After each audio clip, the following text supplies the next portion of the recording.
जय श्री हरि। जिस विषय पर मैं आजकल आपसे बात कर रही हूँ, ये बड़ा ज़बरदस्त संयोग है कि हमारे समाज की जो स्थिति है उसके साथ ये बिल्कुल रेलिवेंट है। और अभी जो घटना हुई है, दुर्घटना हुई है कोलकाता वाली, उसके साथ बिल्कुल ये रेलिवेंट हो गई। हालांकि हम एक अपनी नेचुरल जो हमारी प्रोसेस है उसमें हम चल रहे थे। हम श्रीमद् भगवद गीता के पहले अध्याय से अपने लिए प्रैक्टिकल लेसन ढूंढने का प्रयास कर रहे थे, और उसी में हम स्वादिष्ठान चक्र और उससे जुड़े हुए जो फंक्शंस हैं और उसके जो प्रभाव हैं हमारे जीवन में, सेक्सुअलिटी का जो इंस्टिंक्ट है, इससे जुड़े हुए जो विषय हैं, इन पर हम अपनी दृष्टि को डालकर अपने लिए वहाँ से टेक अवेज लेने का जो प्रयास कर रहे थे। इसी के साथ साथ ये इस घटना का भी अपने आप ही कनेक्शन बन गया। तो आज जो कंटेंट है आपके साथ सबके कलेक्टिव कंजम्पशन के लिए, जितने भी 2, 4, 6, 8 लोग इसको देखें, परंतु मैं आज संबोधित एक ही व्यक्ति को कर रही हूँ। उनका यूज़र आईडी है smishra5283, और उन्होंने कुछ बड़े ज़बरदस्त कमेंट्स किए हैं पिछले वीडियो पर, जिसमें मैंने कहा था कि हमारे पूर्वजों ने एक संस्कार दिया था हमारे पुरुषों को, हमारे समाज के पुरुषों को, जिसमें वो स्त्री को माता भाव से देखते थे। तो उन्होंने कहा है, ये बिल्कुल उनके जो विचारों को जो नटशेल में जो मैं समझ पाई हूँ, उन्होंने ये कहा कि ये बिल्कुल व्यर्थ है कि किसी स्त्री में माँ को देखना या उसको सुपीरियर समझना, क्योंकि पुरुषों में भी शिव है। और उन्होंने दूसरी एक और बात भी कही कि जब स्त्रियाँ छोटे बच्चों का, पुरुषों का भोग दृष्टि से जब उनके साथ गलत कुछ करती हैं, तो ये भी तो वही चीज़ है।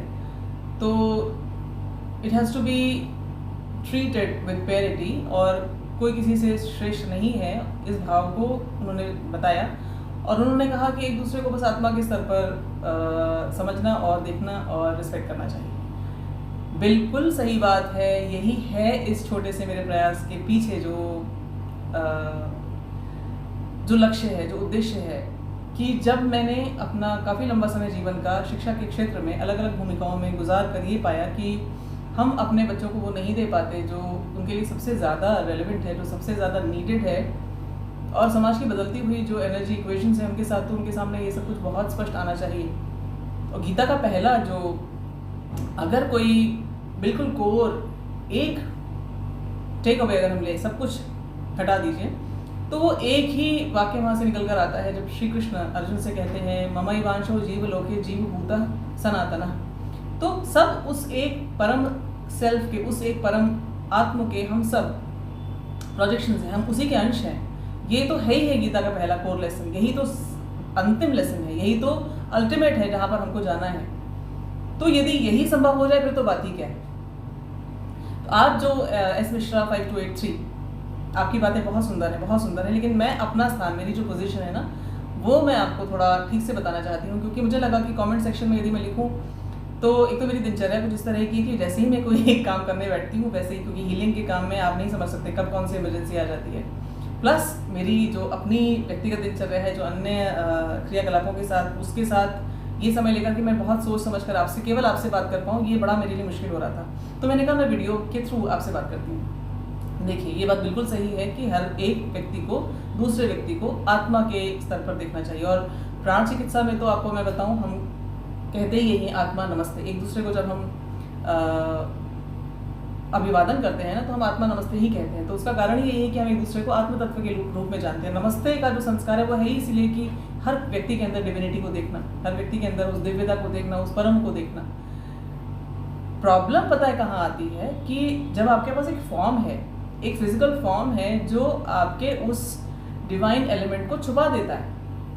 आपने आज अपने आप को जिस रूप में मैनिफेस्ट किया है, मैंने अपने आप को जिस रूप में मैनिफेस्ट किया है, चाहे मैं नर हूँ, चाहे मैं नारी हूँ, चाहे मैं कोई और जेंडर हूँ, लेकिन वो मैनिफेस्टेशन जब हुआ है तो मेरे ऊर्जा फील्ड में मैंने कुछ ऐसे एनर्जी वाइब्रेशन, जैसा कि हम बहुत समय से देख रहे हैं कि पिछले जन्म में जब मैंने अपना शरीर छोड़ा, तो जितने कलेक्टिव, जितने जन्मों की मेरी यात्रा थी, उसमें मैंने जितने एनर्जी इम्प्रिंट्स लिए थे, उसके अनुसार कुछ चीज़ें मैंने एक स्क्रिप्ट के रूप में अपने लिए इस जन्म में मैनिफेस्ट कर ली है।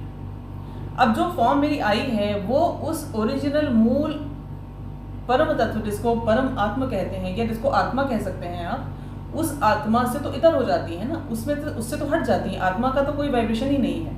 लेकिन जब हम एक शरीर धारण करते हैं, जब हम एक फॉर्म धारण करते हैं, तो हमारे अंदर वाइब्रेशंस हैं, हम उस आत्म भाव में नहीं हैं। तो जब फॉर्म आती है ना, तो माइंड भी आता है, मन भी आता है। और माइंड जब आता है तो मन अपने संस्कार, प्रकृति के द्वारा लिए हुए संस्कारों को लेकर आता है। और इसी संदर्भ में हमने ये देखा कि जब कोई व्यक्ति पुरुष का फॉर्म लेकर आता है तो उसके मन पर नेचर के द्वारा एक प्रोग्राम्ड इंस्टिंक्ट अपने आप होता है, सेक्सुअल इंटरैक्शन जिसको कहते हैं, सेक्सुअल जो प्रोसेस है उसमें वो इनिशिएट करने वाला व्यक्ति होता है, वो एक्टिव व्यक्ति होता है, वो एग्रेसिव व्यक्ति होता है, वो स्टार्ट करता है इस प्रक्रिया को। और फिर स्त्री या तो उसे रिस्पॉन्ड करती है या उसे रिस्पॉन्ड नहीं करती है। अब देखिए, दोनों आत्मा है, स्त्री भी आत्मा, पुरुष भी आत्मा, दोनों एक ही परम तत्व के अंश, दोनों में डिवाइन फेमिनिन, दोनों में डिवाइन मैस्कुलिन। कोई इसमें कहीं कोई संदेह नहीं है, कहीं कोई इसमें विवाद नहीं है। परंतु जब स्त्री के फॉर्म में एक आत्मा ने अपने आप को प्रोजेक्ट किया तो उसने अपने फील्ड में वो वाइब्रेशंस रखी हैं जिनमें फेमिनिन एलिमेंट ज़्यादा है, और जो पुरुष के रूप में आया है वो भी है वही परम तत्व आत्मा, ममैवांशो जीवलोके जीवभूतः सनातनः, उसी एक का अंश, लेकिन बिकॉज एक मेल फॉर्म है, आप अपने आप समझ सकते हैं कि उसने अपने फील्ड में कुछ वाइब्रेशंस क्रिएट की हैं, उस आत्म तत्व से हटकर वो प्रकृति के डायमेंशन में है और इसलिए उसकी वाइब्रेशंस उसकी मैस्कुलिन कैरेक्टरिस्टिक्स को होल्ड करती हैं। Now when we talk about sexual chemistry और sexual mechanism, this is man and this is woman, both essentially are the same element. ना ये स्त्री है ना ये पुरुष है, दोनों ही अर्धनारीश्वर हैं। परंतु when this form is, let's say it's a woman, it's a feminine form, and this one is a masculine form, there is a natural pull between the two. Energy field में अपने आप इस तरह से प्रोग्रामिंग है कि जैसे दो विपरीत ध्रुव एक दूसरे को आकर्षित करते हैं, बिल्कुल उसी तरह से ये दो एनर्जी फील्ड्स अपने आप को आकर्षित करते हैं। This is a natural default program. पुरुष बीइंग अग्रेसिव, वो उस अट्रैक्शन को जो फील करता है तो वो स्त्री की ओर अप्रोच करता है, फिर स्त्री डिसाइड करती है उसे कैसे रिस्पॉन्ड करना है, क्या उसे अलाउ करना है पैसिवली या उसको पुश बैक करना है, ये स्त्री, या उसको मना करना है, ये स्त्री डिसाइड करती है कि उसके एनर्जी फील्ड ने उसको कैसे रीड किया उस एडवांस को। इन चीज़ों को समझकर जब आप ये समझिए कि जब पुरुष अपनी प्यूबर्टी में आएगा, जो पुरुष फॉर्म लेकर जो बच्चा आया है, जो आत्मा आई है पुरुष के फॉर्म में, वो जब प्यूबर्टी के लेवल पर आने लगेगी, जब उसके अंदर प्रकृति के द्वारा क्रिएट किया हुआ हार्मोन्स का जो तूफान चलेगा, तो ये नेचुरल जो इंस्टिंक्ट है जिसके द्वारा वो प्रकृति का पुतला बनकर स्त्री की ओर अपने आप आकर्षित होता है और स्त्री के फील्ड के द्वारा दिए हुए अट्रैक्शन को वो फील करता है, तो इसमें वो उस ओर अप्रोच करेगा ही करेगा। This is how it happens in all communities, even animal communities. This is how it happens. A man approaches a woman, a male approaches a female, and then the female either rejects or accepts this proposal. जब puberty आई तो पुरुष के ये जो उसका जो aggressive system है, aggressive in the sense of sexuality, approach करना, एक्टिव होना, इस वजह से उसके एनर्जी फील्ड में जब हार्मोनल तूफान क्रिएट होंगे तो वो जहाँ जहाँ फेमिनिन फील्ड की उसको सेंसेशंस होंगी वो वहाँ वहाँ अप्रोच करने के लिए अपने आप को बाध्य पाएगा, उसको खिंचाव महसूस होगा, हर स्त्री की ओर खिंचाव महसूस होगा। तो वो लगातार इस, क्योंकि प्रकृति के कॉज को लेकर चल रहा है, प्रकृति का कॉज ये है कि ज़्यादा से ज़्यादा संतानें पैदा करो, तो पुरुष चूँकि प्रकृति का सीधा सीधा ऐसा समझ लीजिए एजेंट है और स्त्री उसकी सेकेंडरी एजेंट है। पुरुष उस कॉज को इनिशिएट करता है और स्त्री फिर उसको आगे बढ़ाती है, उसको आगे वो अंजाम देती है।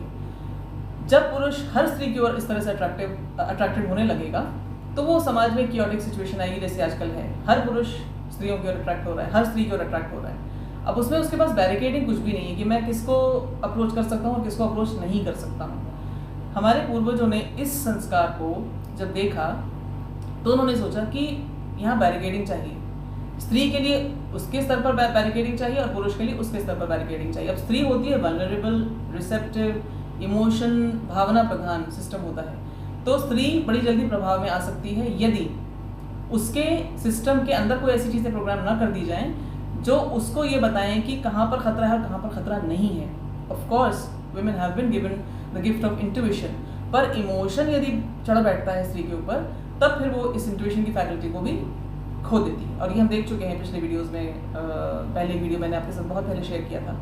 और अर्जुन इसी और जब दृष्टि डालते हैं तब वो कहते हैं, जब वो सोचते हैं कि यदि युद्ध हुआ और पुरुष मर गए तो बचेंगी पीछे पीछे स्त्रियां, और वो स्त्रियां फिर जो माहौल क्रिएट होगा, क्योंकि धर्म के संरक्षण को देने वाले जो पूर्वज हैं वो जा चुके होंगे, स्त्रियां होंगी बिल्कुल असहाय और उनके सामने जो होंगे वो वाले पुरुष होंगे जो बहुत ज़्यादा मैच्योर नहीं होंगे। तो ऐसे में वो कहते हैं कि अधर्माभिभवात् कृष्ण प्रदुष्यंती कुल स्त्रियः, स्त्रियां प्रदूषित हो जाती हैं। क्या प्रदूषित हो जाता है स्त्रियों में?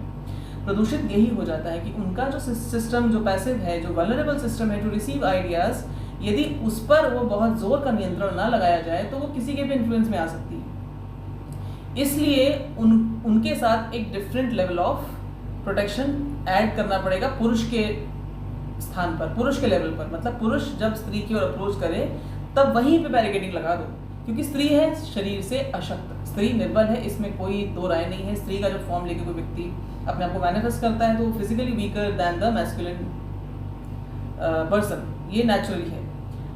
तो पुरुष जब शरीर से स्ट्रांग है, उसके अंदर उसकी हार्मोनल सर्जेस, उसका जिस तरह से बनावट नेचर ने दिया है कि वो सेक्सुअली एडवांस करता ही करता है पुरुष स्त्री की ओर, तो यहाँ पर वो कैसे उस स्त्री को छोड़ देगा? स्त्रियां चारों तरफ जब उसको दिखाई देंगी तो वो अप्रोच करेगा ही करेगा। इस लेवल पर जिसको धर्म कहा जाता है उसमें पुरुषों को पहले एक चीज़ सिखा दी गई, उनको ये बता दिया गया कि ठीक है ये कॉज है नेचर का, प्रकृति का एक कॉज है, परंतु प्रकृति के इस कॉज में जब आप खिलौना बन जाते हो एज अ मैन, जैसे ही आपकी प्यूबर्टी आएगी आप तो खिलौना बनकर पागल हो जाओगे। उससे पहले ही हमारे पूर्वजों ने उन लड़कों को, उन बच्चों को ट्रेन करना शुरू कर दिया। उनके सेक्सुअल इम्पल्स के जागने से पहले ही उनके अंदर कोई चीज़ ऐसी डाल दो कि वो जब ये समय आए कि जब तूफान मचे उनके अंदर हार्मोन्स का, वो पहले ही उस घोड़े की सवारी करने में सशक्त हो चुके हों और स्त्रियां चारों तरफ सेफ रहें, स्त्रियों की सुरक्षा पर कोई प्रॉब्लम ना आए, क्योंकि स्त्रियां बनेंगी आगे जाकर माएँ। और जो प्रदूषण कुल स्त्रियां वाली बात है तो एनर्जी फील्ड का कंटेमिनेशन, ये जो दुर्घटना ऐसी भयानक हैवानियत को पार कर देने वाली जो चीज़ें, वहाँ जो भी रहा हो, वहाँ कॉलेज का कोई इंटरनल कुछ कॉन्स्पिरेसी है या जो भी है, लेकिन जो किया गया है किसी व्यक्ति के साथ, स्त्री के साथ, उस तरह की जघन्य क्रूरता को करने के लिए जो माइंडसेट चाहिए, जिस तरह का आपके पास लिबर्टी चाहिए, वो उसको जड़ से ही खत्म कर देते हैं हमारे पूर्वज। बच्चों को बचपन से पहले जिसको ब्रह्मचर्य की, आपको ये आपका ब्रह्म भाव आपके अंदर जगा दिया जाए, आप आत्म हैं, इस चीज़ को आप समझ लें और अपनी सेक्सुअल फैकल्टी पर पूरा कंट्रोल ले आइए। क्योंकि जो आपकी एनर्जी बिल्डिंग है, हम इसी की तो बात कर रहे हैं ना। स्वादिष्ठान चक्र पहला वो स्थान है जहाँ पर आपकी चेतना पहली बार मैं कहकर जागती है। उसी स्तर पर आपको ये बता दिया जाता है कि आप ब्रह्म हो, आप आत्म हो। एंड द सेकेंड पार्ट, जैसे ही फॉर्म, नेचर यदि अपना खेल खेलना भी चाहे तो फॉर्म, यदि फॉर्म को देखे, पुरुष यदि देखे कि ये स्त्री फॉर्म में कोई आत्मा है, तो उसके उस लेवल पर भी एक सेकेंड लेयर ऑफ बैरिकेडिंग लगा दो। इसलिए उन्होंने ये बताया कि उस एलिमेंट को देखो जो वो स्त्री होल्ड करती है। वो स्त्री इस तेरे समाज में जिसमें तू आया है, इसमें ये माँ बनेगी आगे जाकर और ये संतान उत्पन्न करेगी। ये उस समाज की माँ है जिसमें तू भी एक सदस्य है। तो हर स्त्री के अंदर उस माँ को देख ले। और इसलिए जब श्री दुर्गा सप्तशती में जब ये कहते हैं देवता की सारी स्त्रियां हे जगदम्ब, हे अम्ब, हे माँ, तेरे ही प्रोजेक्शंस हैं, सारी स्त्रियां तुझसे पूरित हैं, इस बात को कहने का अर्थ ही यही है कि जब कोई आत्मा अपने आप को फेमिनिन फॉर्म में प्रोजेक्ट करती है, तब वो उस दिव्य सत्ता, जो परम सत्ता, जो ओरिजिनल सेल्फ है, उसका फेमिनिन एलिमेंट ज़्यादा अच्छे से प्रोजेक्ट करती है। अब जो फेमिनिन फील्ड है, एनर्जी फील्ड, हम एनर्जी की तो बात कर रहे हैं ना, तो जो फेमिनिन एनर्जी फील्ड है उसकी हाईएस्ट वाइब्रेशंस कहाँ पर होती हैं? जब वो छोटी बच्ची होती है तो बचपन में तो हर बच्चा भोला होता है, लड़का भी भोला है, लड़की भी भोली है। जब प्यूबर्टी आती है तब व्यक्ति के अंदर वो संस्कार जागते हैं जो नेचर के द्वारा उसके प्रोक्रिएशन की जो उसके फंक्शन है उसको वो फैसिलिटेट करें। तो यहाँ पर स्त्री को ये बता देना कि तुम आगे जाकर इस समाज में किसी न किसी की माँ बनने वाली हो।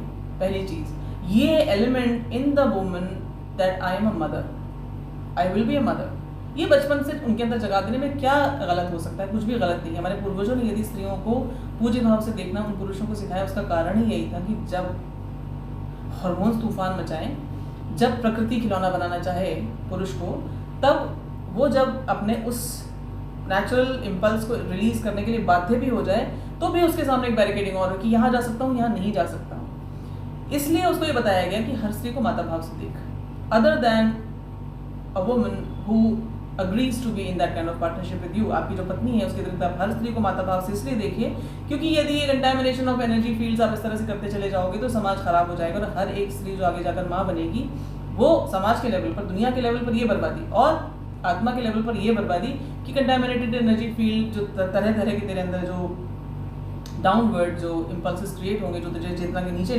वाइब्रेशंस में लेकर जाएंगे, वो सब भी खत्म कर दिया जाए।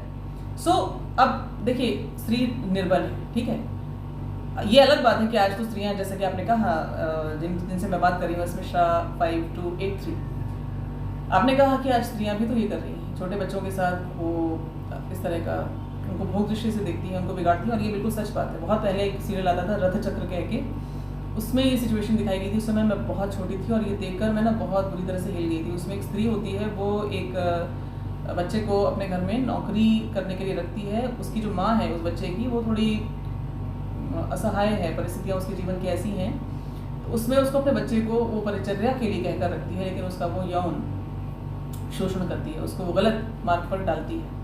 क्यों डालती है आप ये सोचिए ना। यदि वो स्त्री बड़ी आयु में भी उसको ये याद रहता कि मैं माता भाव में हूँ, मैं तो माँ हूँ, तो क्या वो ये कर सकती थी? यदि मैं आपको याद दिलाऊँ, कुछ साल पहले, 2-3 साल पहले जो तथाकथित सुपरस्टार हैं, स्टार हैं रणवीर सिंह जी, इन्होंने अपना एक वस्त्रहीन जो शूट किया था। ये तो इन लोगों का काम है, कुछ भी बात होती कपड़े उतार के ये लोग शूट करना शुरू कर देते हैं, कभी पूरे कभी आधे, और आधे नंगे तो ये हमेशा ही घूमते हैं। सो जब इन्होंने ये शूट किया था तो एक तथाकथित अभिनेत्री है विद्या बालन, उन्होंने कहा था कि हमें भी तो आंखें सेकने दो, हमें भी आंखें सेकना चाहिए, सेकने को मिलना चाहिए, ऐसा कुछ उनका उद्गार था।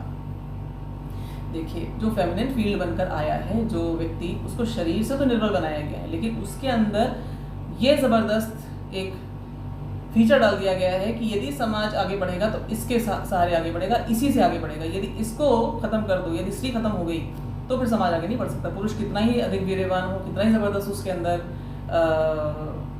विरिलिटी हो, कितना ही उसके अंदर शौर्य हो, कितना ही अधिक उसके अंदर पौरुष हो, परंतु यदि उसको एक स्त्री नहीं मिलेगी तो कोई संतान नहीं आएगी। निर्बल जो फिजिकली होता है ना, उसको आप ये नहीं बता सकते कि तुम तो बराबर हो उसके। भाई फॉर्म दिख रहा है ना आपको, form is what gives you an illusion.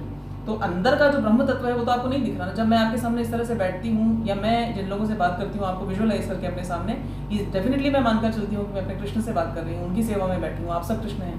परंतु जब सामने आप आके बात करते हैं, सिचुएशन बनती है, तब उस समय हम उस लेवल पर चीज़ों को डील करते हैं। तो हर समय ये चेतना रह पाना कि हम सब आत्मा है, वो भी आत्मा है, मैं ब्रह्म हूँ, वो भी ब्रह्म है। तो इस तरह से तो वो जो स्त्री का जिसका बलात्कार हुआ, जिसकी हत्या की गई, वो भी ब्रह्म थी, जिसने किया वो भी ब्रह्म है। दोनों के बीच में जो भयानक क्रूरता हुई, जो घटना थी, वो भी ब्रह्म है। श्रीमद् भगवद गीता का जो लेसन है वो यही है कि सब कुछ ब्रह्म है। जो ब्रह्मवादी हैं वो कहते हैं सब कुछ ब्रह्म है, कुछ हिलता ही नहीं ब्रह्म में। तो ये बस एक इल्यूजन की तरह से चीज़ें चल रही है, फिर हमको तो चिंता ही नहीं करनी। फॉर्म जब सामने है और हम जब समाज की बात कर रहे हैं तो हमको उसी फॉर्म के लेवल पर ही चीज़ों को लाना पड़ेगा। निर्बल व्यक्ति को ये बताना कि तुम भी वही हो जो वो है सामने, जो स्ट्रॉन्ग पुरुष आगे बनकर खड़ा हो जाएगा, वो भी ब्रह्म ही है, दोनों एक जैसे हो। तो निर्बल व्यक्ति उस चेतना को अपने अंदर उतनी अच्छे से नहीं जगा सकता, जब बहुत नेचुरल सी चीज़ है, क्योंकि फॉर्म के द्वारा लिमिटेड आपका परसेप्शन हो चुका है। एज अ वुमन यू जज your self, you evaluate your self only by the physical strength that you have, which is definitely not equal to the men. So ऐसे में आपको ये बताना, स्त्रियों को ये बताना कि तुम इस तरह से अपने आप को इस समाज के लेवल पर, जब तुम स्त्री फॉर्म में तुम आओ तो तुम अपने आप को कैसे बचाओ, और पुरुषों को ये बताना कि तुम जब पुरुष फॉर्म में आओ तो इस समाज को कैसे बचाओ, तुम अपने रोल को ऐसे कैसे प्ले करो कि समाज को भी खराब ना करो और तुम अपने आप को भी ऊंचाई की ओर लेकर जाओ। इसके लिए ये चीज़ डाली गई कि जब स्त्री फॉर्म में व्यक्ति आता है तो definitely she is going to be a mother. इस बात को याद कराने के लिए, क्योंकि जब देवता कहते हैं कि हर स्त्री में तेरा प्रोजेक्शन है, उसका अर्थ यही है कि जो जननी भाव है वो स्त्री ही मैनिफेस्ट कर सकती है। क्या होता है जब वो कहते हैं या देवी सर्वभूतेषु मातृरूपेण संस्थिता, तो मातृरूपेण संस्थिता या देवी सर्वभूतेषु, सारे भूतों में, यानी कि जो पुरुष हैं उनमें भी माता भाव हो सकता है। मैंने इस विषय में भी आपके साथ एक वीडियो शेयर किया था। लेकिन माता भाव को जागृत स्त्री अपने अंदर ज़्यादा अच्छे से कर सकती है, पुरुष के अंदर वो माता भाव उस तरह से नहीं जागृत होता। हालांकि पिता के रूप में वो बहुत कुछ वही, इनफैक्ट सब कुछ लगभग वो वही करता है जो एक माता करती है, अदर दैन गिविंग बर्थ, पूरा ध्यान रखना, संस्कार देना। लेकिन फिर भी जो स्त्री फील्ड है ना, वो इसके लिए ज़्यादा अच्छे से इक्विप्ड है। That is why women are looked up to as मातृशक्ति, because every man knows that यहीं पे है भैया हमारा, यदि हम पैदा होंगे, हमारे बच्चे पैदा होंगे तो हमको एक स्त्री चाहिए। कृष्ण कहते हैं पिता हमस्य जगतो माता धाता पिता महः, तो पिता तो वो है ही है, बीज, पिता का काम है बीज दे देना, लेकिन बाकी सारे काम माता के पास है। उस बीज को एक्सेप्ट करके फिर उससे वो तैयार करना, वो फॉर्म ही माता का काम है। यदि उसके एनर्जी फील्ड को कंटामिनेट करने से बचाना है तो उसके चारों ओर बैरिकेडिंग चाहिए। That is what our ancestors did. उन्होंने बच्चों को शुरू से, पहली चीज़ तो अपनी सेक्स इंपल्स पे तुम कंट्रोल कर लो। सेकेंड लेवल पे बैरिकेडिंग ये कि जैसे ही स्त्री को तुम देखो तो ये याद करो कि ये डिवाइन का वेसल है, इसके अंदर एक गर्भ है, ये माँ है, तुम्हारी भले ही नहीं है लेकिन किसी ना किसी की तो माँ है। इस तरह से तो हमारे समाज में सात लोगों को कहा गया माँ। हमारे जो पूर्वज थे वैदिक समाज में, हमारे जो आर्य समाज में, वो ये कहते थे कि 7 स्त्रियाँ तो हर हाल में माँ ही हैं। Now to look at every woman in a maternal light, ये क्यों करना है? ये इसलिए करना है जिससे कि जब पुरुष अपने शक्ति को रियलाइज करते हुए भी उस फिजिकली वीक फॉर्म के सामने आए तो वो अपने आप को रोक ले। रोकने की भी आवश्यकता ना पड़े, वो एडवांस ही ना करे, उसके मन में ये आए ही नहीं कि मैं इसको जा सकता हूँ, मैं इस निर्बल एनर्जी फील्ड पे, इस निर्बल फॉर्म पर, नॉट एनर्जी फील्ड, निर्बल शारीरिक रूप से निर्बल व्यक्ति के साथ कुछ ऐसा कर सकता हूँ। तो इसलिए वो बैरिकेडिंग ये दी गई कि माता भाव देख, इसको माँ देख। और यही शायद कारण है जिसके चलते हमारे समाज में पति भी अपनी पत्नियों को अपने बच्चों की माँ के रूप में बुलाते हैं, क्योंकि वो व्यक्ति अपने आप को याद दिलाना चाहता है कि मेरी भोग्या नहीं है, ये तो किसी की माँ है। So that is why this happens. अब जो आपने कहा है एस मिश्रा 5283 यूजर आईडी में आपका नाम नहीं जानती, मिश्रा ही होंगे आपको। तो जब आत्मा के भाव से देखने का लेवल अभी है नहीं, समाज जिस स्तर पर, आपको क्या लगता है कि ये तो सब जानते हैं ना कि हम एसेंशियली हम सब एक हैं, क्या फर्क पड़ रहा है, क्या इससे कोई व्यक्ति सीख रहा है? फॉर्म के लेवल पर यदि जो हमारे पूर्वजों ने संस्कार दिया था ना, छोटी छोटी नन्ही नन्ही बच्चियों के पैर पूजना शुरू कर दो, उनके पैर धुलाओ, उनको सजाओ, कितनी सुंदर सजाई जाती है वो बच्ची, और उनके पैर धोए जाते हैं, और हर पुरुष, बच्चा हो चाहे वो घर का बूढ़ा हो, हर कोई उसके चरण छूता है उस कन्या के और उसको दिव्यता का वेसल मानता है। पुरुष के अंदर भी तो वही ब्रह्म है, फिर वो क्यों पूछता है? यानी कन्या पूजन नहीं होना चाहिए ना, लेकिन वो कन्या पूजन इसीलिए करवाया जाता है कि उतनी छोटी सी बच्ची, जब एक गांव के अंदर हर लड़का हर बच्ची के पैर छू रहा है, उसको देवी रूप देख रहा है, तो अब ये कैसे पॉसिबल है कि वो कभी भी उस लड़की की ओर गलत दृष्टि डाल सकेगा?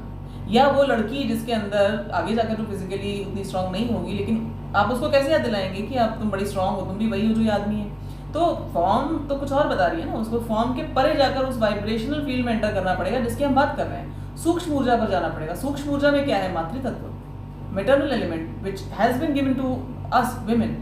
फिजिकली हम माँ बन सके ना बन सके वो एक अलग बात है, लेकिन एनर्जी वाइब्रेशंस हमारी माँ वाली होती हैं, और माँ से बड़ा कोई गुरु नहीं हो सकता, माँ से बड़ा कोई गाइड नहीं हो सकता, माँ से बड़ा कोई प्रोटेक्टर नहीं हो सकता। अपने पर्सन के अंदर जो बचा के रखती है किसी दूसरे अस्तित्व को, उससे बड़ा कौन हो सकता है? इसलिए उस वाइब्रेशन को रियलाइज करना आवश्यक है। फिजिकल फॉर्म के परे है वो वाइब्रेशन। इसलिए ये चीज़ दिखाई जाती है कि पुरुषों, देखो ये माँ है, ये हर लड़की माँ है, और ये इस भाव को लगातार अपने अंदर वो समाज मातृशक्ति कह कहकर वो पुष्ट करता है। साल में 2 नवरात्रियों में बार बार इस चीज़ को जो हम अपने अंदर डालते चले जाते हैं। फिर उधर दशहरे के समय रावण का जब वध करवाया जाता है श्री राम के हाथों, तो एक ही संस्कार बार बार हमारा समाज हर वर्ष उसको रिन्यू करता है कि स्त्री तुम्हारी भोग्या नहीं है, तुम पुरुष हो, शारीरिक रूप से सबल हो, पर एनर्जी वाइब्रेशंस के हिसाब से देखो तो ये तुम्हारी माँ है।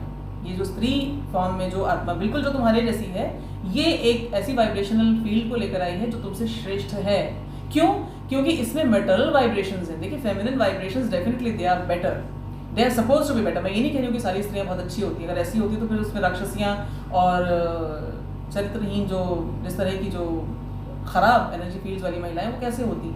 परंतु वो सब, उन सब में भी उसी एक दिव्य सत्ता के त्रिगुण को तुम देखो। पुरुषों को ये सिखाया गया, तुम ये मत डिसाइड करो कि यदि वो स्त्री ऐसी है तो मैं उसका भोग कर सकता हूँ, उसको जैसे ही वैसा रहने दो। इसी कारण जब शिवाजी महाराज के सामने वो वेश्या आती है तो शिवाजी महाराज जब कहते हैं कि तुम मुझे ही अपना पुत्र मान लो, वो कहती है मुझे तुमसे एक पुत्र चाहिए, तुम्हारे जैसा एक पुत्र चाहिए, तो उस काम से पीड़ित स्त्री के सामने यदि शिवाजी महाराज की माता ने उनके अंदर ये संस्कार न डाला होता कि हर स्त्री में मुझे देखना, कैसे वो उससे कह सकते थे? तो ये संस्कार डाला ही इसलिए गया ना, वरना कितना इजी है सामने आकर इस तरह से आप किसी को टेम्प्ट करें, किसी को आप प्रपोजल दें तो वो कैसे नहीं पिघल जाएगा, कैसे नहीं बह जाएगा। तो जो ट्रू एम्पावरमेंट है या ट्रू मैं बोलूँ रिफाइनमेंट है, वो वाइब्रेशन लेवल पर ही जब होना है, तो इसलिए हमारे पूर्वजों ने वाइब्रेशन लेवल पर ही चीज़ों को एड्रेस किया। Form is misguiding, form is misleading, form illusion create कर देती है, तो इसलिए फॉर्म के लेवल पर ही घेराबंदी कर दो। मन तुम्हारा पहली बात तो तुम्हारे सेक्स सिंपल्स को कंट्रोल करे, सेक्स सिंपल्स तुम्हें ना कंट्रोल करे, इसलिए ब्रह्मचर्य। दूसरी चीज़, other than your wife every other woman should be your mother. और यही चीज़ हर स्त्री के अंदर भी है। जब उसके अंदर ये चीज़ फिजिकली मैं स्ट्रांग नहीं हूँ, लेकिन अपनी वाइब्रेशंस को हाई, अगर आप अपने आप को वीक, फिजिकली वल्नरेबल वाइब्रेशंस पे रखें, then there is no growth possible. इसलिए स्त्री को भी ये मेमोरी होनी चाहिए कि I am a mother, I hold the vessel. और ये मैं बार बार इसीलिए रिपीट करती हूँ कि आप स्त्री के रूप में भले ही फिजिकली कमज़ोर बनकर आई हैं स्त्रियाँ, लेकिन हमारे अंदर उस दिव्य सत्ता के द्वारा एक ऐसा फीचर प्रोग्राम्ड है जिससे हमारा स्पिरिचुअल अपलिफ्टमेंट बहुत ईजी है। आप देखिए ना, लड़की के रूप में जो एक व्यक्ति जैसा होता है केयरलेस, लेकिन जैसे ही वो माँ बन जाता है उसके अंदर पूरी वाइब्रेशन चेंज हो जाती है। अब वो खाना, सोना, अपना आराम, अपने जो उसको जो चीज़ें अच्छी लगती हैं, अपनी रुचियाँ, सब वो भूल जाता है वो व्यक्ति माँ बनते ही। That is because vibrational upliftment हो गया। Spiritual growth is very easy being a woman. और ये चीज़ पुरुषों ने देखी कि जब फेमिनिन फॉर्म में वही परम तत्व अपने आप को मैनिफेस्ट कर लेता है अलग अलग विमेन फॉर्म में, तो विमेन फॉर्म में it is very easy because mother, as soon as a girl becomes a mother, she becomes a different vibrational field. और वो वाइब्रेशनल प्रोजेक्शंस आप फील करते हैं माँ के। जब माँ के भाव में कोई स्त्री होती है तो वो अलग ही वाइब्रेशंस में होती है, और ये हर बच्चा फील करता है। और हर उस भाव से किसी भी स्त्री को देखने वाला व्यक्ति उसी भाव से फिर उस वाइब्रेशन को वो कैच करता है। इसीलिए उस जगदम्बा की इतनी खूबसूरत मूर्ति जब वो षोडशी के रूप में जब आप उस फॉर्म को देखते हैं नवरात्रि में, तो आपके मन में वही भाव आता है, जननी भाव क्रिएट होता है 16 साल की कन्या के लिए जो वहाँ खड़ी हुई है, इतनी सुंदर, अति सुंदर। So it makes complete sense. मेरा देखिए जो आज की वीडियो का जो कंटेंट का जो पर्पस है वो केवल इतना कि आत्म तत्व को रियलाइज करना असंभव है इस वाइब्रेशन के साथ। हम प्राण चिकित्सा में तो आत्मा नमस्ते कहते हैं, नमन करते हैं एक दूसरे को, परंतु इस वाइब्रेशनल रियलिटी को लगातार अपने अंदर जगाए रखने के लिए हम लोगों को बहुत कुछ करना होता है। दैनिक स्तर पर डेली हमें कुछ स्पिरिचुअल एक्टिविटीज़ करनी होती है जिससे कि हम उस एलिमेंट में रहें लगातार। हमको ये याद रहे कि सामने जो है वो कृष्ण है, सामने जो है वो आत्मा है, सामने जो है वो शिव है, सामने जो है वो वही सेम डिवाइन है।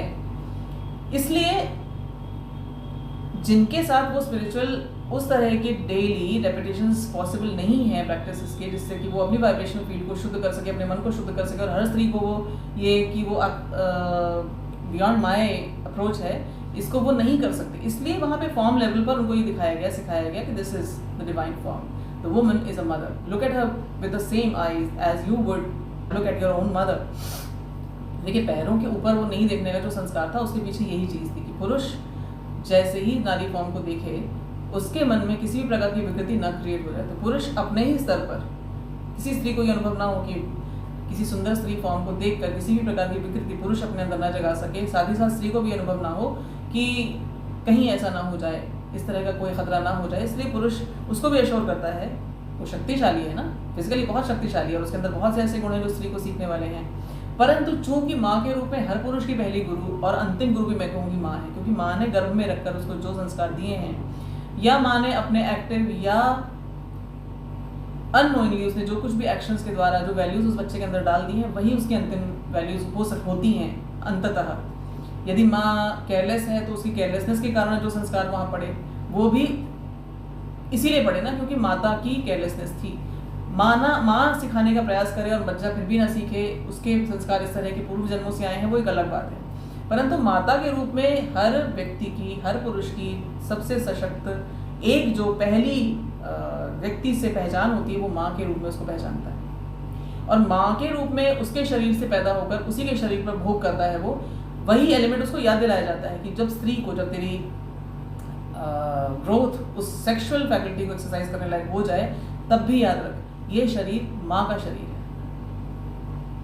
Other than the purpose for which विवाह वॉज डन, विवाह के उस दिव्य पर्पज के अतिरिक्त किसी स्त्री को तुझे देखना ही नहीं है भोग्य भाव से। That was the sanskar given by our ancestors and it is relevant even today. अगर हम आज भी अपने बच्चों को ये सिखाएं कि लड़कियों का सम्मान, रिस्पेक्टर्स, आजकल की लड़कियां जो आज अपने खुद को जो नुमाइश करेगी, यही तो मैंने आपसे पिछली वीडियो में कहा था, खुद नुमाइश का आइटम बनाकर आप कैसे उम्मीद करेंगे पुरुषों से सम्मान की। तो वो नुमाइश का आइटम स्त्री तब नहीं बनाएगी अपने आप पर, उसे याद होगा कि मैं कौन हूँ। मेरी ड्यूटी क्या है समाज के प्रति, मैं माता का चैनल बनकर आई हूँ यहाँ पर, मैं माँ बनूंगी किसी ना किसी की, और वही एनर्जी फील्ड मुझे दिया गया है जिससे कि मैं उस माँ वाला रोल बचपन से ही निभाना शुरू कर दूँ। इसीलिए बच्चियाँ छोटी छोटी उम्र से गुड़ियाँ खेलती हैं, क्योंकि उनके अंदर वो मैटरनल एलिमेंट होता है। तो दोनों को, पुरुष को अपनी सीमाओं में बांधने के लिए, स्त्री को उनकी सीमाओं में बांधने के लिए, ये जो संस्कार हमारे पूर्वजों ने दिया स्त्रियों को ये बताकर कि तुम जगदम्ब की अवतार हो, और पुरुषों को भी यही। अब जो स्त्री सशक्त शारीरिक रूप से तो नहीं है, लेकिन वाइब्रेशनली वो बहुत स्ट्रांग हो जाती है जैसे ही उसको याद आता है कि मैं माँ हूँ। इसीलिए जब छोटी छोटी बच्चियों के पैर छुए जाते हैं तो ये संस्कार उनके अंदर पुष्ट करने वाला काम होता है। मैंने बहुत पहले नवनीत नाम की एक मैगजीन आती थी, आप में से शायद किसी ने पढ़ी भी हो, उसमें एक कथा थी जिसमें एक ब्रह्मचारी हैं आश्रम में, और वहाँ उनके गुरु की पुत्री हैं या कौन है मुझे याद नहीं आ रहा। तो वो बड़े सुंदर है ब्रह्मचारी, उनको देखकर वो उनके प्रति आकर्षित होती हैं और उनके सामने आती हैं उस तरह का प्रस्ताव लेकर। लेकिन ये ब्रह्मचारी जो हैं इनके पैरों में गिरते हैं, ये कहते हैं कि तुम तो माँ हो, तुम तो आद्या शक्ति हो, तुम्हारा पतन नहीं, परंतु यदि मैं फिसला तो मैं फिसल जाऊंगा। तो ये क्यों कहते हैं, उसका कारण ये है कि स्त्री के फॉर्म में अपलिफ्टमेंट इज नेचुरल। कितने ही बुरे चरित्र की स्त्री हो, कितने ही बुरे उसके आचरण हो, कितना ही वो फूहड़ भद्दी उसकी दिनचर्या हो, परंतु माता बनते ही उसके अंदर पॉजिटिव चेंजेस अपने आप आने स्वाभाविक होते हैं। ये अलग बात है कि आज के समाज में वो भी संकर, क्योंकि वही संकर मानसिकता है ना, तो संकर मानसिकता को तो ट्रेन करने के लिए और ज़्यादा ये संस्कार पुष्ट करना है उनके अंदर कि भैया look at women as the vessel of the divine. ये माएँ हैं, तुम्हारी नहीं है लेकिन किसी ना किसी की माएँ बनेंगी ये, और ये मैटरनल वाइब्रेशंस को अपने अंदर लिए हैं। यदि इनका सम्मान करोगे तो तुम्हारे लिए फ़ायदेमंद होने वाला है। तो सेक्सुअल जो प्रॉमिस्क्यूटी है इसको तो बंधन अपने आप लग जाएगा, प्लस जो स्त्रियों के जो ये फेमिनिस्टिक जो पागलपन के आइडियाज़ हैं, ये जो कैंपेन बनाकर अपनी खुद की जो दुर्गति करवा रही हैं, ये भी बंद हो जाएगी। यदि माँ जब क्यों बच्चे के सामने गलत काम नहीं करती, क्योंकि उसको लगता है कि मैं गलत करूँगी तो बच्चा गलत सीख जाएगा, और इसीलिए वो बिल्कुल कोर लेवल पर अपने आप को चेंज कर देती है, क्योंकि उसको अब सिखाना होता है अपने बच्चे को। बिल्कुल वो चीज़ें वो करना शुरू कर देती है जो उसको अपने बच्चे को सिखानी है। विवश हो, कोई ऐसी असहाय परिस्थितियाँ हो जिसमें वो वैसे नहीं जी सकती जैसे वो चाहती है, वो अलग बात है, परंतु यदि उसके पास कंट्रोल है अपनी परिस्थितियों का तो वो बिल्कुल चेंज कर देती है अपने आप को। बिल्कुल गुरु बनकर वो बच्चे के सामने बिल्कुल वो तरंगे ऊर्जा की फेंकती है कि बच्चा मेरा अच्छा बने। यदि ये चीज़ बचपन से नन्ही नन्ही बच्चे को ये याद हो कि भाई हम उस डिवाइन फेमिनिन के प्रोजेक्शंस हैं, ये डिवाइन मैस्कुलिन का प्रोजेक्शन है, परंतु मैं इसके लिए मैटरनल एलिमेंट लेकर आई, and that element is I am blessed, I am the only one who is blessed with it because I have been given that vessel, that जननी का जो एलिमेंट है वो मेरी फॉर्म में ही मुझे दिया गया, इनको नहीं दिया गया। इनको केवल बीज देने का संस्कार दिया गया, मुझे माँ बनने की पॉसिबिलिटी दी गई है। माँ बनकर मेरा ग्रोथ जो है वो एक्सपोनेंशियली होता है और हो जाता है, हो सकता है। तो जब इस चीज़ को बच्चे नन्हे लेवल पर जब उनके दिमाग में आ जाएगी, जैसा कि पहले होता था, कैसे आप प्रॉमिस्क्यूटी करेंगे, कैसे आप ये सब इस तरह की गंदगियाँ कर पाएंगे। So that is my only point कि यदि ये चीज़ जो हमारे पूर्वजों ने दी कि माता के भाव में आप देखिए, भाई देखिए पैर के ऊपर ना देखिए, ये अब नहीं हो सकता, क्योंकि अब हम मिलके सामने आमने काम कर रहे हैं और उस तरह से अब समाज जिस तरह से चल रहा है उसमें एक दूसरे को देखना ही पड़ता है। मैं ही आपके सामने आज बैठी हुई हूँ तो मैं अपने पैर थोड़ी ना दिखा रही हूँ, मैं अपना चेहरा आपको दिखा रही हूँ, मेरी पर्सन आपको दिख रही है, तो that is not possible. But at the same time यदि बच्चे को पहले से पता है कि जैसे ही स्त्री फॉर्म को देखा मुझे ये याद आ गया कि this field carries the divine feminine vibrations which are very quick recipients or receptors for the ultimate divine wavelength। ये बड़ी जल्दी खट से ऊपर चढ़ सकती हैं ये स्त्रियाँ उस स्पिरिचुअल ग्रोथ पर। तो माँ के रूप में तो ये हमारे लिए पूज्य हैं ही, प्लस स्पिरिचुअली भी ये हमसे आगे जा सकती हैं। इनको अपने आप डिफॉल्ट में दे दिया गया है, कुछ भी नहीं करना पड़ेगा, केवल माँ बनते ही ये बन जाएंगी। अपने आप मैनिफेस्ट होता है वो डिवाइन एलिमेंट माता के अंदर, इसलिए वो अपने प्राणों की चिंता ना करके अपने संतान की रक्षा करती है। तो जब यही एलिमेंट आपके अंदर डाल दिया जाएगा, फिर आप कैसे आप नाचेंगी वेश्या की तरह पुरुषों के सामने, आपको अपने अंदर से खुद लज्जा उत्पन्न होगी।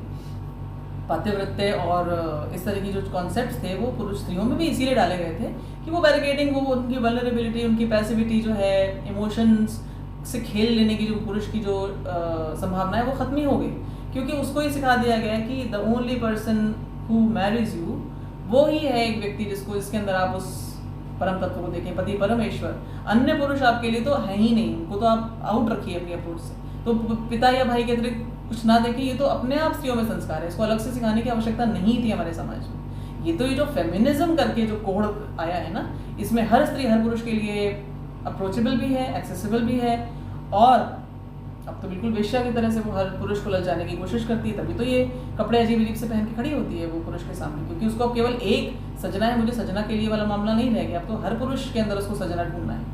वो ही चीज़ खत्म कर दी जाएगी यदि स्त्री बचपन से ये जाने कि मैं I am going to be a mother, I carry those super fine vibrations of the maternal divine element. तो ये चीज़ इसके लिए भी काम करेंगे, उसके लिए भी काम करेंगे, दोनों लेवल्स पे काम करेंगे। होप मैंने अपनी बात आपको ठीक से मैं बता पाई हूँ जैसा मैं चाहती थी, क्योंकि लिखकर मैं इतना कुछ शायद नहीं कह पाती अपनी दिनचर्या के चलते हुए, इस तरह की है मेरी। प्लस आपसे सीधे सीधे बात करने का भी मन था, मैं हालांकि आपको नहीं देख पा रही हूँ लेकिन विजुअलाइज कर रही हूँ मैं आपको। सो आई होप कि इट मेक सेंस जो कुछ भी मैंने आज इस विषय में कहा। हमें अपने बच्चों को बचपन से ही सिखाना है, चाहे वो पुरुष हो चाहे वो स्त्री हो, कि हम सब डिवाइन, अब तो माँ बाप ही नहीं जानते, वो तो खुद ही आसुरी आचरण के लोग हैं ना। आपने कहा, इन्होंने एक बात और कही कि पुरुषों को इस तरह से ट्रेन किया जाए कि वो आसुरी पुरुषों से रक्षा करें। तो कितने पुरुष हैं जो अब आसुरी भाव में नहीं आएंगे जब आप उनको यही नहीं बताएंगे कि ये माएँ हैं, ये लड़कियां माएँ हैं, इनको आपको टच नहीं करना है, इनको आपको करप्ट नहीं करना है, क्योंकि मैटरनल फील खराब हो जाएगा, आपका समाज खराब हो जाएगा। किसको चिंता पड़ी है इतनी आगे की? अपनी रक्षा करने के लिए सबसे ज़रूरी चीज़ उनको ये सिखाना आवश्यक है कि तुम जैसे ही समाज में कुछ एक्टिव करने लायक बनो, तो जो तुम्हारा नेचुरल इंस्टिंक्ट है वो ना तुमको गिराए ना समाज में बर्बादी मचाए। इसके लिए तुम ये याद रखो कि ये जिस फील्ड की प्रति तुम्हारी सहज आकर्षण है, जो सेक्सुअल इम्पल्स के रूप में जागृत होता है, उससे पहले ही तुमको ये याद आ जाए कि ये मैटरनल मामला है, ये माता लेवल है, यहाँ पर मुझे नहीं जाना। एक जब मेरे साथ उस तरह का जो व्यक्ति जिसके साथ मुझे साहचर्य चाहिए, उसके अतिरिक्त अन्य सब स्त्रियों में मुझे याद रखना है, I do not want to corrupt them, I can not corrupt them because they all are my just like my mother. जब मैं उनको देखूं तो मुझे दिखाई दे कि यहाँ पर अगर मेरी माँ होती तो क्या होता। तो ये चीज़, प्लस लड़कियों को ये पहले बचपन से पता है कि हम आगे जाकर माएँ बनने वाली हैं, लड़कियाँ भूल चुकी हैं, तो माएँ बनना ही नहीं चाहती, वो तो एक अलग ही बात है। वही संकर मानसिकता, जिस तरह से अब कलयुग आएगा, हम और आप ये बातें कर रहे हैं आज से कुछ साल बाद तो ये बातें करने वाले भी लोग नहीं रहेंगे। तो आत्म तत्व को, शिव तत्व को, उस एलिमेंट को अपने अंदर पहचानना अगर ये हम कर लें, फिर तो समाज में कुछ होगा ही नहीं, कुछ नहीं होगा। वो कौन सा स्कूल करवाएगा? नहीं करवा सकते। टीचर्स को ही नहीं पता है कि क्या होता है आत्म तत्व, टीचर्स को ही नहीं पता है कि हम क्या करें। जिस तरह के स्कूल्स की संरचना है, जिस तरह का करिकुलम है, स्कूल्स का जो प्रोग्रामिंग है, स्कूल्स का जो लक्ष्य है, उसमें कहीं पर भी ये कॉन्सेप्ट ही नहीं है आत्म तत्व को जागृत करने का। तो हमको नेक्स्ट लेवल पे जाना पड़ेगा जहाँ पर स्कूल्स एड्रेस कर सकते हैं। अब वो आपको मैं बताऊँ, अभी मेरी एक पुरानी कॉलीग ने मुझे बताया कि नन्ही सी प्ले ग्रुप की बच्चियों को मेकअप करना सिखाया जा रहा था। कैसे बढ़िया सा मेकअप किया जाए, उनको मेकअप क्लास देना है बच्चियों को,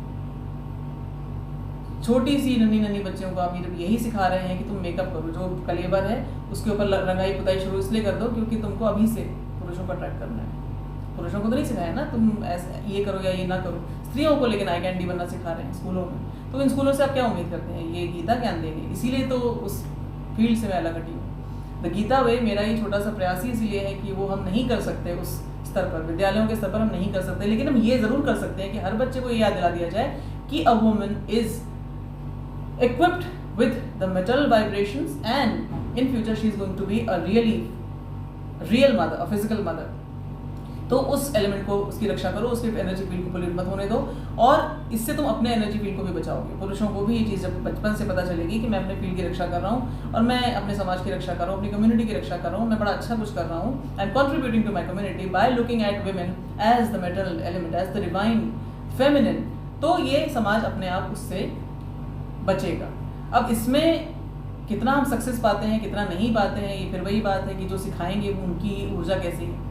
जिस चीज़ को मैं नहीं फील करती वो मैं आपसे बोलूँ तो उसका कोई असर आप पर नहीं पड़ेगा, लेकिन यदि किसी कॉन्सेप्ट को मैं जीती हूँ फिर मैं आपसे वो बोलूँ तो उसके आप पर प्रभाव पड़ने की संभावना ज़्यादा होती है। तो जो वल्नरेबल माइंड्स हैं उन पर वो प्रिंट डालने के लिए कि ये इस तरह से चीज़ें समाज को आगे बढ़ाएं, टीचर्स के बस का नहीं होने वाला है। उसके लिए हमें यही करना होगा। सिर्फ एक चीज़ याद रखो, तुम जब किसी को करप्ट करते हो, किसी स्त्री को देखते हो, किसी बच्ची को देखते हो, किसी लड़की को देखते हो, remember that she represents the divine feminine, और तुम भी वही हो, वो भी वही है। परंतु if you can't see that, at least look at her with those eyes as you would see your own mother.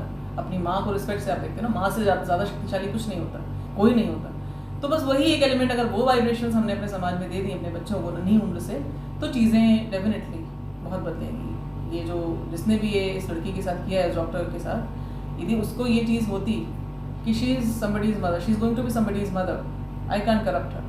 अपने इस वर्जन को मैं किसी माँ को बर्बाद करने के लिए यूज़ नहीं कर सकता, तो ये नहीं करता। अब बाकी परवर्जन तो देखिए समाज में शुरू से हैं, उसमें वेश्याएं और किस लिए है समाज में। यदि हर पुरुष हमारे पूर्वजों की इस बात को मान ही लेता कि स्त्री में माँ देखो, तो वेश्याओं के पास कौन सा पुरुष जाता और कौन सी स्त्री वेश्या बनती।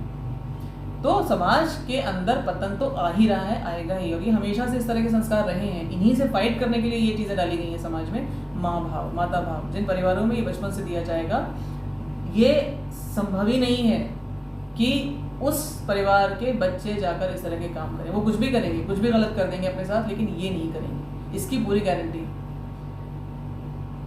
That's all. आई होप मैं अपनी बात आपसे कह पाई। Anyways, thank you so much. आपने जो बात कही वो मुझे बहुत अच्छी लगी, बहुत अच्छी लगी, पर मेरा टेक जो था उसको मुझे लगा कि मुझे आपसे और अच्छे से शेयर करना चाहिए, इसलिए आज मैं आपसे बात कर रही हूँ। Thank you so much for your valuable inputs. मेरे बाकी सब जो भी आप इस चैनल के जो दर्शक हैं, मैं ये कहूँगी कि यदि इस कंटेंट में आपको ऐसा कुछ भी लगता है which can help anyone, please इसको आप शेयर करें। इसलिए नहीं कि मेरे चैनल की फॉलोइंग बढ़ जाएगी या यूट्यूब में इसका कुछ डिफरेंट AI इसको रीड करेगा, क्योंकि मैं सचमुच में यूट्यूब की AI पर उतना विश्वास नहीं करती जितनी उसकी एब्सोल्यूट इंटेलिजेंस पर विश्वास करती हूँ। यदि उसने मेरे माध्यम से किसी एक व्यक्ति तक पहुँचने का ठाना है, तो वो एक ही व्यक्ति तक पहुँचेगा। यदि 1000 तक पहुँचना है तो 1000 तक पहुँचेगा, इसमें मेरा कहीं कोई रोल नहीं। I am just an instrument. फिर से मिलूंगी आपसे। जय श्री कृष्ण।